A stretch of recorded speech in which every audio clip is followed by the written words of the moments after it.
وسلم على رسوله الكريم اما بعد فاعوذ بالله من الشيطان الرجيم بسم الله الرحمن الرحيم ان الله وملائكته يصلون على النبي يا ايها الذين امنوا صلوا عليه وسلموا تسليما اللهم صل على سيدنا مولانا محمد وعلى ال سيدنا مولانا محمد وبارك وسلم صلاة وسلام عليك يا رسول الله صلی اللہ تعالی علیہ وآلہ وسلم۔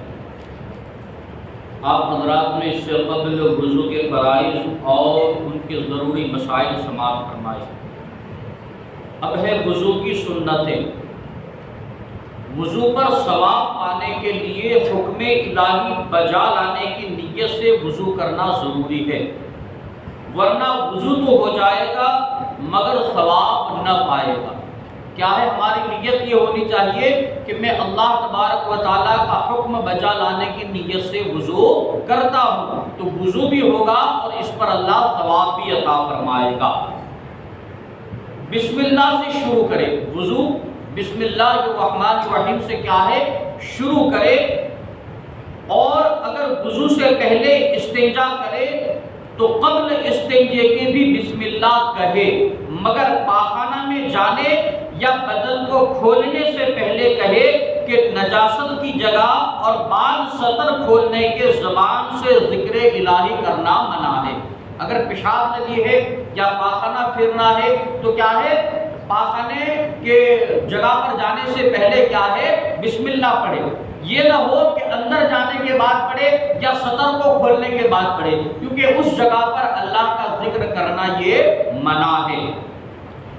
اگر شروع یوں کرے کہ پہلے ہاتھوں کو گھٹنوں تک 3 بار دھوئے۔ وضو میں 1 مرتبہ ہاتھ دھونا یہ کیا ہے فرض ہے، اور 3 مرتبہ دونوں ہاتھوں کو دھونا یہ کیا ہے سنت ہے۔ اگر پانی بڑے برتن میں ہو اور کوئی چھوٹا برتن بھی نہ ہو کہ اس میں پانی اڈیل کر ہاتھ دھوئے، تو اسے چاہیے کہ پہلے ہاتھ کی انگلیاں ملا کر صرف وہ انگلیاں پانی میں ڈالے، ہتھیلی کا کوئی حصہ پانی میں نہ پڑے، اور پانی نکال کر دہنا ہاتھ گھٹنوں تک 3 بار دھوئے، پھر دہنے ہاتھ کو جہاں تک دھویا ہے بلا تکلف پانی میں ڈال سکتا ہے، اور اس سے پانی نکال کر بایاں ہاتھ دھوئے۔ آپ وضو کرنے کے لیے بیٹھے، نل نہیں ہے، کیا ہے بڑے برتن کے اندر پانی ہے، اب چمبو آپ کے پاس نہیں ہے کہ پانی کیا ہے چمبو سے نکال کر آپ وضو شروع کریں، تو آپ کے لیے حکم کیا ہے یہ انگلیاں جو ہے دائیں ہاتھ کی انگلیاں کیا ہے یہاں تک ہتھیلی سے پہلے والا حصہ کیا ہے ڈبو دے پانی کے اندر۔ پانی کے اندر ڈبونے کے بعد جتنا پانی آئے اس سے کیا ہے پہلے جمڑا ہاتھ دھونا ہے، پھر جمڑا ہاتھ جب گھٹنوں تک مکمل دھل جائے تو پھر کیا ہے اس ہاتھ کو کیا ہے بالٹی کے اندر ڈال کر کیا ہے اس ڈابے ہاتھ کو بھی دھو دینا ہے مکمل، اور پھر کیا ہے وضو کی شروعات کرنی ہے۔ اس طرح کرنے سے کیا ہے آپ کا جو بالٹی کے اندر ڈول کے اندر پانی ہے وہ مستعمل نہیں ہوگا، ورنہ حکم یہ ہوگا کہ اگر ڈائریکٹ آپ نے کیا ہے ہاتھ ڈال دیا تو یہ پانی مستعمل کہلائے گا، اور مستعمل پانی سے وضو کرنا صحیح نہیں ہے۔ لہذا کیا ہے جو طریقہ بھی بتایا گیا اس پر عمل کیا جائے، اور یہ اس صورت میں ہے جب کیا ہے چمبو وغیرہ موجود نہ ہو تب کرے۔ یہ اس صورت میں ہے کہ ہاتھ میں کوئی نجاست نہ لگی ہو، ورنہ کسی طرح ہاتھ ڈالنا جائز نہیں۔ ہاتھ ڈالے گا تو پانی ناپاک ہو جائے گا، کیا ہے نجاست نہ لگی ہو تبھی یہ انگلیاں کیا ہے ڈالنا جائز ہے، اور اگر ہاتھ میں نجاست لگی ہے تو بھلے انگلیاں ڈال دی وہ پانی کیا ہے سارا کا سارا بیکار ہو جائے گا، وضو کے لائق نہیں رہے گا۔ اگر چھوٹے برتن میں پانی ہے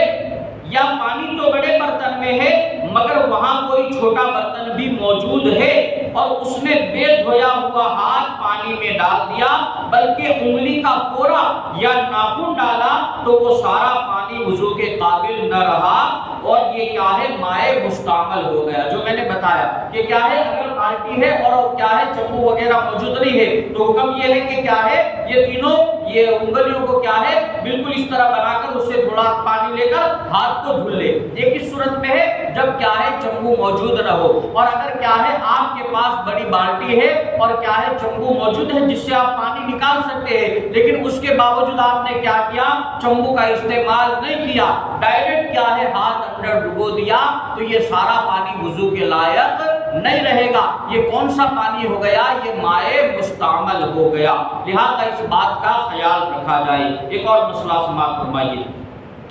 یہ اس وقت ہے کہ جتنا ہاتھ پانی میں پہنچا اس کا کوئی حصہ بے دھلا ہو، ورنہ اگر پہلے ہاتھ دھو چکا اور اس کے بعد حدث نہ ہوا تو جس قدر حصہ دھلا ہوا ہو اتنا پانی میں ڈالنے سے مستعمل نہ ہوگا، اگرچہ کوہنی تک ہو، بلکہ غیر جنوب نے اگر کوہنی تک ہاتھ دھو لیا تو اس کے بعد بغل تک ہاتھ ڈال سکتا ہے کہ اب اس کے ہاتھ پر کوئی حدث باقی نہیں۔ ہاں جنوب کوہنی سے اوپر اتنا ہی حصہ ڈال سکتا ہے جتنا دھو چکا ہے کہ اس کے سارے بدن پر کیا ہے، حدث ہے۔ یہ اس صورت میں مسئلہ ہے کہ جب کیا ہے اس کا ہاتھ دھلا ہوا نہیں ہے۔ اگر آپ نے پہلے ہاتھ دھل لیا، پھر آپ کو استنجا کی حاجت ہوئی، آپ پیشاب کے لیے کیا ہے چلے گئے، اب پیشاب کرنے کے بعد آئے تو پھر کیا ہے نئے سرے سے آپ کو ہاتھ دھل کر بالٹی میں ڈالنا پڑے گا۔ لیکن اگر کیا ہے آپ کا ہاتھ دھلا ہوا تھا، آپ کا ہاتھ پہلے سے کیا ہے دھلا ہوا تھا، پھر بالٹی آپ کے سامنے آئی تو اگر کیا ہے ہاتھ دھلا ہوا تھا، آپ نے پانی کے اندر کیا ہے وہ ہاتھ ڈال دیا، مائع مستعمل نہ ہوگا۔ اگر ہاتھ ہی نہیں بلکہ اور زیادہ حصہ بھی اگر پانی کے اندر چلا گیا تو اس میں کوئی حرج کی بات نہیں ہے، صرف خیال یہ رکھنا ہے کہ ہمارے ہاتھ کے اندر کیا ہے نجاست نہ لگی ہو، اور اگر نجاست لگی ہوئی ہے تو اگر کیا ہے اتنا انگوٹھے کے اگر کیا ہے ایک کورے کے برابر بھی ڈال دیں گے تو کیا ہے وہ سارا کا سارا پانی مائع مستعمل ہو جائے گا، نہ وضو کے قابل رہے گا نہ غسل کے قابل رہے گا۔ لہذا کیا ہے اس بات کا خیال رکھا جائے کہ اگر بالٹی ہو اور پاس میں چمبو ہو تو پہلے کیا ہے چمبو سے ہاتھ دھوئے، اس کے بعد ہی کیا ہے بالٹی کے اندر ہاتھ ڈالے، تبھی آپ کے لیے وہ پانی استعمال کے لائق رہے گا۔ رب قدیر کی بارگاہ میں دعا ہے اللہ تبارک و تعالی علم دل سمجھ کر اس پر عمل کرنے کی توفیق عطا فرمائے۔